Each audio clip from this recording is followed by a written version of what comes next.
ဒီမှာကဘာကိုမေးထားလဲဆိုရင်ဖုန်းစခရင်ကိုလက်နဲ့တောက်ပြီးတော့ဖွင့်နည်းလေးပြောပြပေးပါလားအကိုရှင်ဆိုပြီးတော့အဒီမှာကမှန်တာဖြစ်ပါတယ်သူမေးချင်တာကကျွန်တော်ဖုန်းပေါ့နော်ကျွန်တော်ဖုန်းရဲ့စခရင်ကိုအခုလိုမျိုးပေါ့နော်လက်နဲ့တောက်ပြီးတော့ဒါအဖွင့်အပိတ်ဘယ်လိုလုပ်လို့ရလဲဆိုတာလေးကိုဒါသူကမေးထားတာဖြစ်ပါတယ်လုံနည်းလေးကတော့အရန်လွယ်ပါတယ်ကျွန်တော်ပြောပြပေးပါမယ်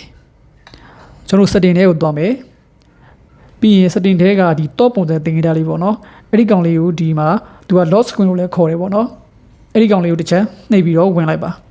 ပြီးဒီနေရာမှာ default to wait or turn off screen when device is locked ဆိုတဲ့စာသားလေးရှိပါတယ်အဲ့ဒီစာသားဘေးနာကခလုတ်လေးက